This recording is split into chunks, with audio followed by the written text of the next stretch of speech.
Assalamualaikum warahmatullahi wabarakatuh. Semangat pagi. Kali ini berjumpa lagi dengan Kang Jaya. Kali ini kita sudah masuk ke tema 2 subtema 1 pembelajaran yang pertama. Oke, sudah siap ya kawan-kawan? Langsung saja kita mulai pembelajaran hari ini. Sebelum kita memulai, mari kita awali dengan berdoa. Berdoa mulai.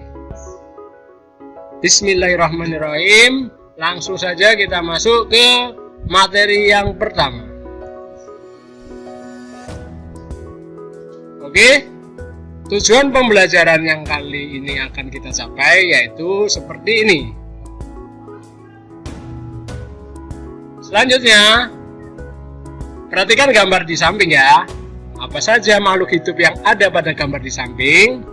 Ya betul, makhluk hidupnya ada manusia, kambing, ayam, dan itik. Kemudian, apa saja perbedaan makhluk hidup yang ada pada gambar itu?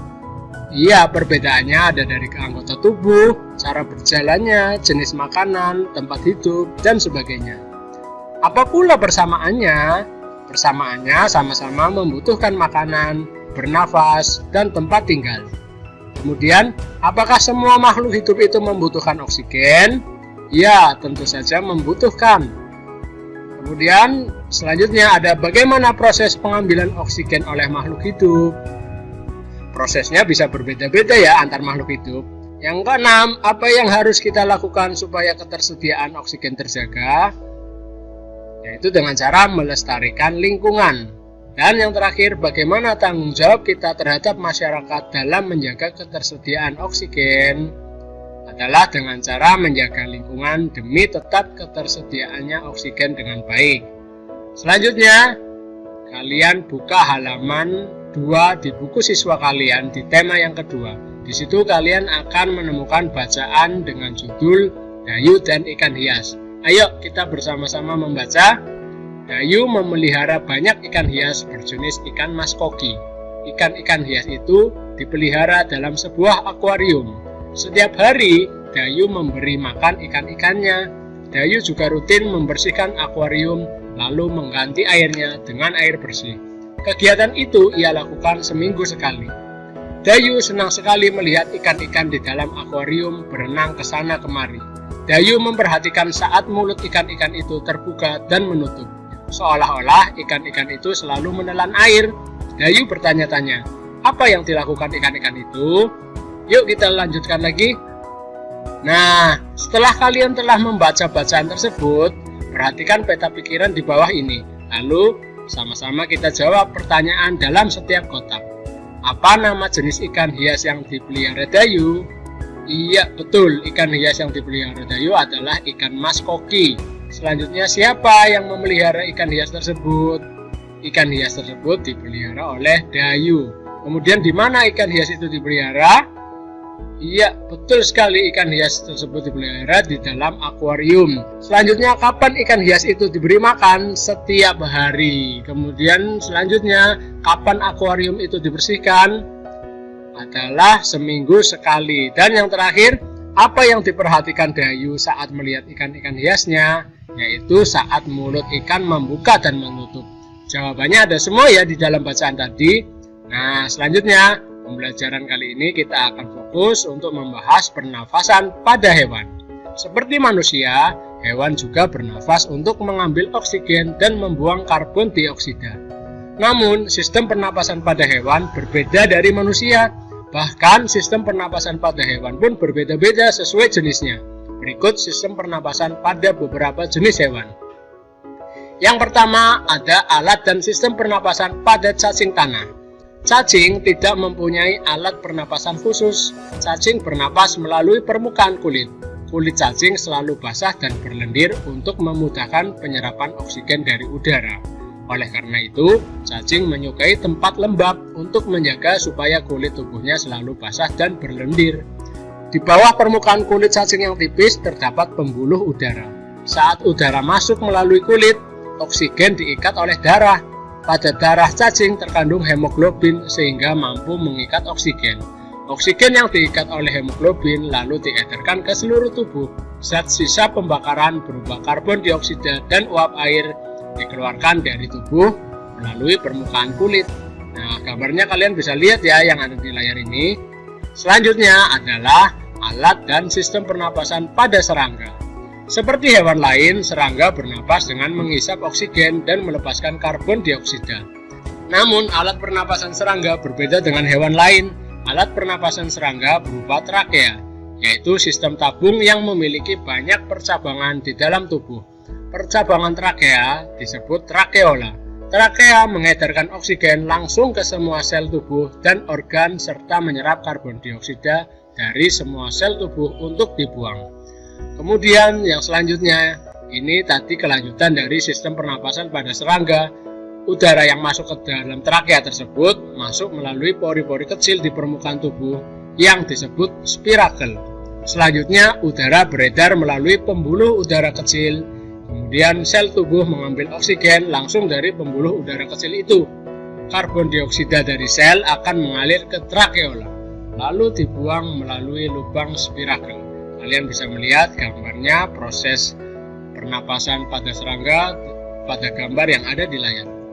Kemudian selanjutnya adalah alat dan sistem pernapasan pada ikan.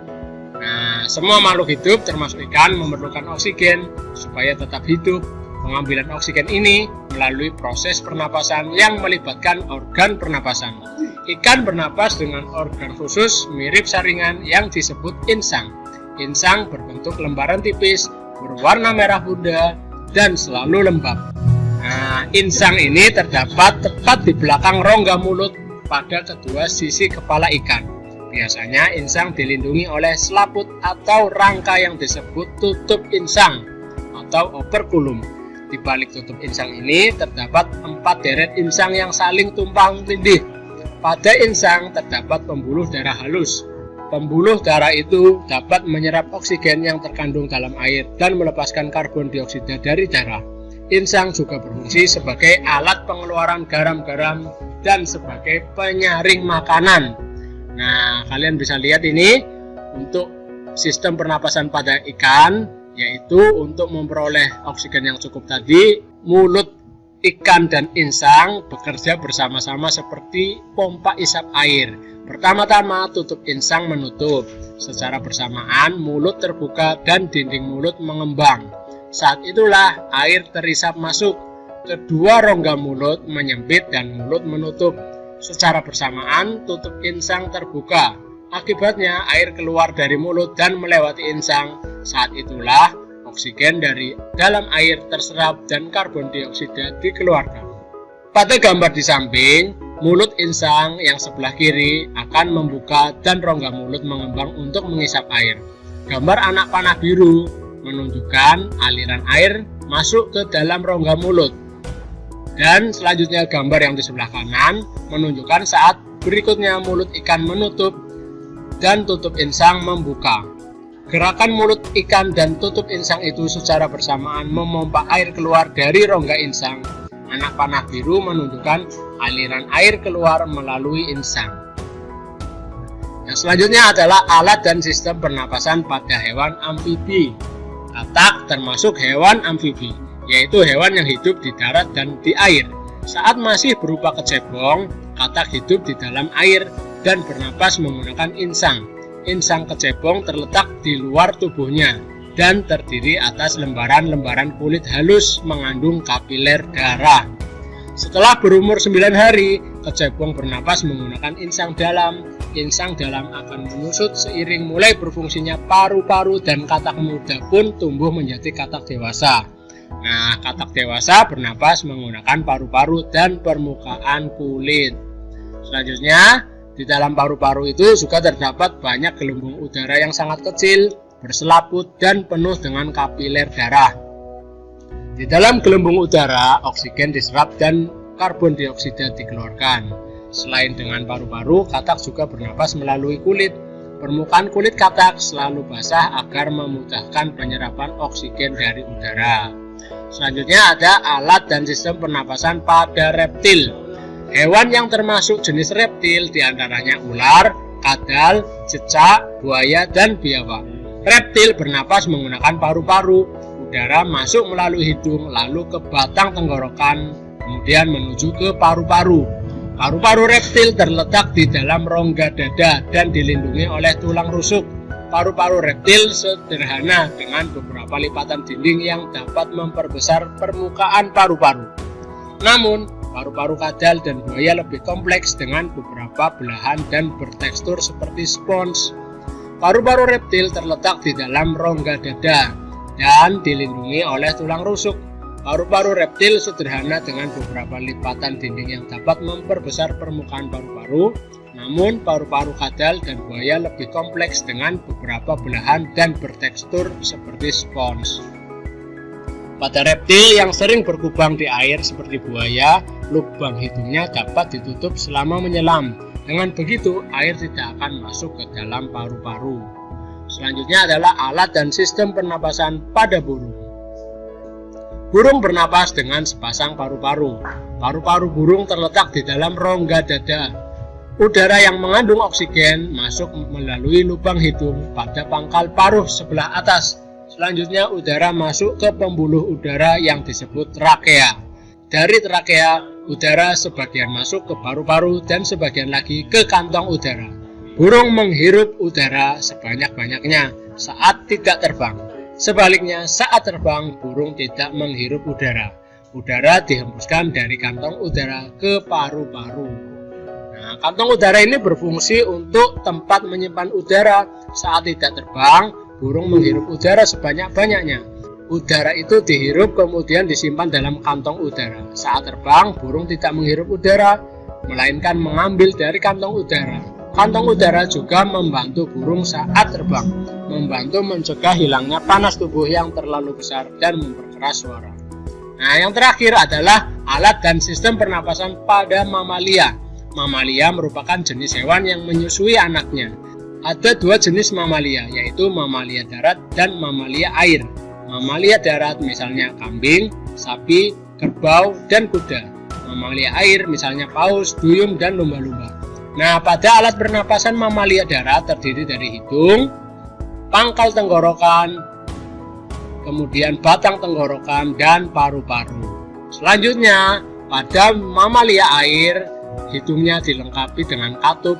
Saat mamalia tersebut menyelam, katup akan menutup. Sebaliknya, saat mamalia tersebut muncul ke permukaan air, katup akan terbuka. Saat itulah mamalia air tersebut akan menghirup oksigen serta mengeluarkan karbon dioksida dan uap air.